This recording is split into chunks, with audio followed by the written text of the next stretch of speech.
Afternoon, it's Robert. Got in front of me the Mackenzie River light knife that I've been working on. It has a tapered tang.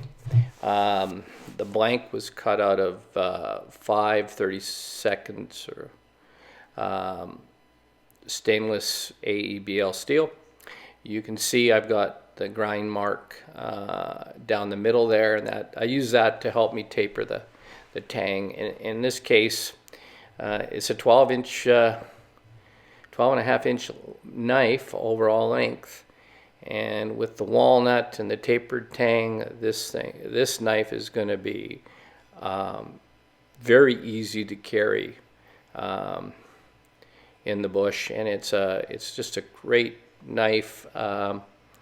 Yes, you can use it for chopping, and yes, it's a good knife. So I'm pointing out here when I get the tape back farther away from the bolster area, because I do not want to put the scales on top of the tape. So by taping the blade, it protects it when I start to grind the handles. So when I'm getting ready to put the epoxy on, I put it on a stand. It just makes it easier. And but before I apply the epoxy, I like to clean the scales with alcohol, for instance, and that takes the dust off and allows the epoxy to get a good grip of the scales. I like to sand it to the scales 120 or 220 grit, and I'll put scratches that are 90 degrees to each other. So another thing I like to do is take a candle and wax the front of the bolster area, and that allows me to clean up the front. This is already finished and doesn't require any more work, so I want to protect this area from the epoxy getting rooted in, and so the candle wax does a good, nice job of that. So with the scale is cleaned and the wax on the front of it, we don't want any wax underneath where we're putting epoxy, so you pay some attention and keep the wax out of that area. I should mention that the stock on this was 5/32. Being that I spent the time tapering the tang on it, it'll be an exceptionally light knife to carry, and the overall length is 12.5 inches, and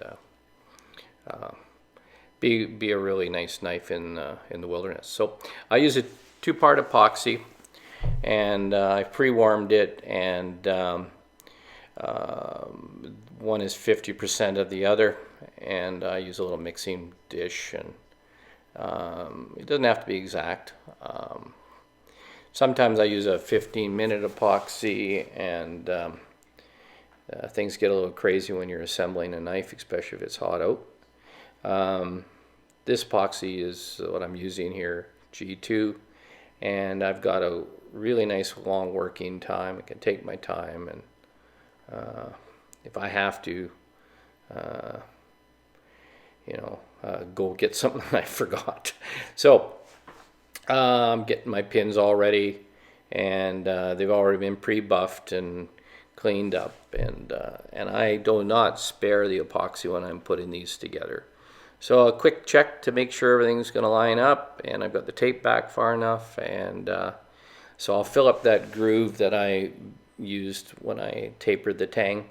I should mention it, I probably thinned the back end of this knife down to about a 32nd larger than, so it might be like 3/32 at the lanyard end.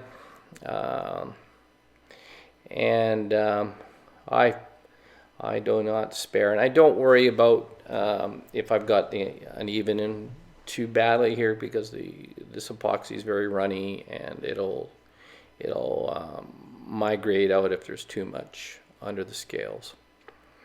And as well, I'm using a lot of pins here, maybe 2 extra pins, because I like to use that the forward direction or the compass pattern, depends how you want to call it, on the knife. And I didn't have a customer when I built this, so I kind of built it for inventory or to show, as I don't have a show knife, this one.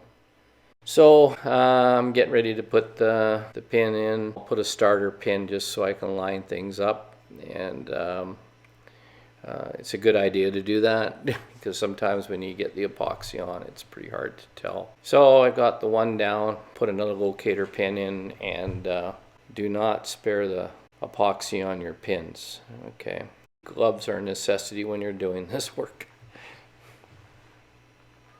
So filling up the groove again and making sure I've got epoxy under the bolster area. So if I'm out a couple thou, the epoxy will fill the void and up against the darkness of the walnut. You're not going to see anything. It's going to look great, and you'll have a watertight seal. Water or moisture will never get underneath under the scales here. And that's the beauty about using epoxy underneath the scales. You're going to have a knife that's going to last a lifetime. And for what your person's paying for a knife, you definitely do want it to last a lifetime. The holes are lined up fairly closely, but and a lot of times I have to give them a couple little taps to go in. And with this epoxy being so runny, I try to get a clamp up against the lanyard there, so it doesn't slip out on me. And in this case, there's so much material, and if it did slip, I'm going to end up grinding it off anyway. And again, pre-clean up your brass pins and buff them up and taper them so they're easier to put into the scales.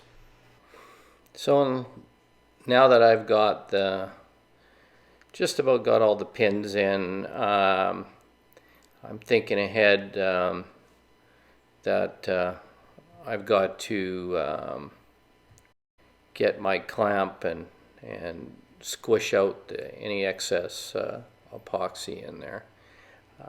I could use a C-clamp as well, but I've got this little vice grips, and I like it, and I just give it a good squish. And this way I'm getting the epoxy to run out and get rid of the air underneath. And like I said, it's very runny, this epoxy. So I like to use a double set of clamps, so I'll put clamps on both sides of but I'm also looking at the bolster area, what I've got to clean up here. So I'll wipe off some of the excess, and I'm going to clean up that bolster area shortly. So I'm using a C-clamp here, and when I use these, I do not over tighten them. They're just so they hold. That's why I like using the spring clamps, the small spring clamps, because the pressure is fairly even, and so I don't over tighten it, and I pay close attention that the scales are lined up straight to the knife. And again, I rely on the epoxy to fill any void in.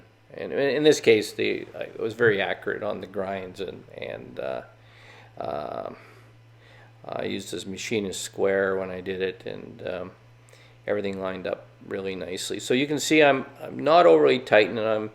You can see the epoxy popping out by the bolster area, and I've tightened it and then I loosened it off so I could wiggle it just a little bit. Still not quite happy with how it's fitting, so, but, and now, you know, I've got that clamp set. I'm going to clean it up pretty quick here. So, but again, I like to keep the tension even around the handle, so it's getting to be a mess of clamps, but that's the way it goes sometimes. And these are a nice clamp to use. They fit in a variety of spots, and here I'm able to get it in between my pins, and I'll put another one to balance it off. And I should mention that my shop is fairly warm. Is a heated shop, so temperature is really important when you're allowing this epoxy to set up. So when I get something like this, I put it over where my in-floor heating comes into the shop. So, and we gotta definitely clean up that epoxy, because when it hardens, the odds of scratching the wood are pretty high. So again, alcohol's my friend here, paper towel, and I clean it all off, and sometimes I'll even cut the tape back and make sure I've got any it's all off, and it just makes it way easier, because you know, with the brass, I can take any chip of epoxy off, but I'd rather not. Yeah, thanks for watching.